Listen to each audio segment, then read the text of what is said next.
قیامت په کله راځي د الله رسوله الله عربو ته چې زمون کم نظر او عرب هم ټول لاړه بس الله دې او ته خیر وکړي دا واوري ښه دا نبی علیہ السلام پیشګوئی کړی دا نبی اسلام تبوک کې وو او د بخاری شریف روایت ته یو صحابي راغلی د الله رسول قیامت پکلی نبی اسلام تو فرمایي چې شپږ سيزونه ظاهر شوي دي علامتونه نو قیامت پر ناراضي او چې شپږ سيزونه راشي نو بیا پوه شي چې قیامت ته وسواوري خام هغه کې خو درې سيزونه د نبی علیہ السلام د وفات نه پس ظاهر شو خو درې سيزونه اوس د ظاهري ګلا ولنه نبی اسلام سو فرمایل وای هر کله چې هغه شپږو کې دادي وای دا عرب سره بسي عرب سره ډېر مالی او داسې مال به تراشي چې یو کس نه 100 دینار ورکوي په هغه ټیم کې 100 دینار ځان ته بیسوي چې 100 دینار ورکوي هغه به وایي چې دا دی بس دا څه دي خاندي به پسې دومره پیسې به یو قسم له سیوا شي نو تاسو ګورئ که نه عربو کې دا ټول راځي امارات وغیره سعودي ټول پکې راځي هسې نن هم خیال دی که نه او بل څه و یو فتنه به راشي فتنه به راشي او دا ټول عربو کې به داسې یو کور پاتې نشي چې د هغوی کور ته دې ور ونه رسي نو هسې تاسو وګورئ دا چې دا کوم دا حل هول سټارټ وکړه نه بله ورځ دا سټارټ شو دا حل هولو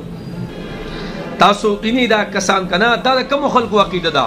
او دا په سعودي عرب کې دا خبره تر وشوه مړه په عربو کې وشوه هغه عربو چې ما تا ټول ورته ګورو دا د شکلونه چې بدل کړي دا څه دي تاسو ته پته ده دا د ډېرو هغه خلکو عقیده ده چې هغوی وایي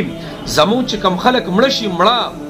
او هغه بیا ختم شي دنیا نه لاړ شي نو د هغوی نه وایي عجیبه دیوان ساشي عجیبه مخلوقات کې ساشي او نومبر نه دی د نومبر په میاشت کې دوی راځي دنیا ته او دا څومره مړي چې کېږي او څومره اکسیډنټ او حادثات چې کېږي نو دا وړي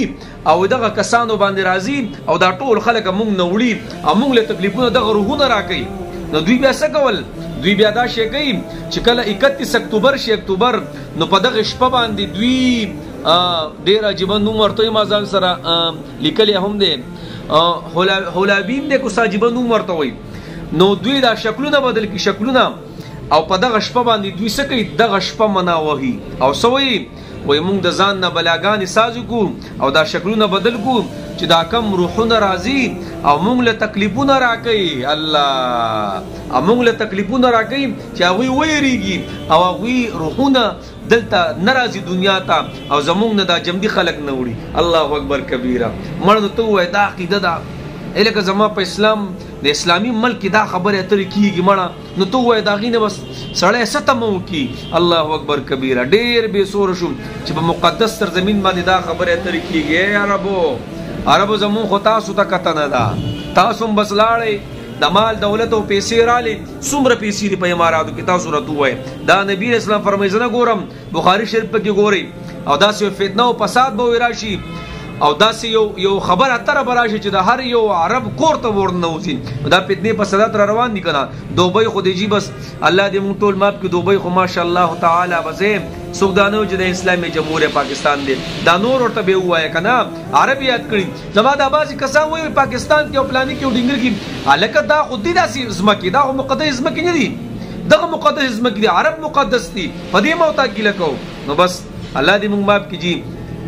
نو اوس عرب رالګي ښایسته خلک درانه خواږه خلک چې دین اسلام دغه ځای نه خور شوی هغه رالګي او دا شکلونه بدلوي نو ای مسلمانانو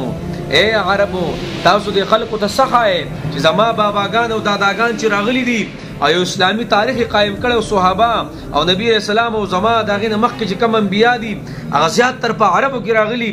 تاسو خلکو ته څه میسیج ورکوئ یار بس پته نه لګي چې لا مخکې به څه حساب کتاب وي الله دې موږ معاف کړي نو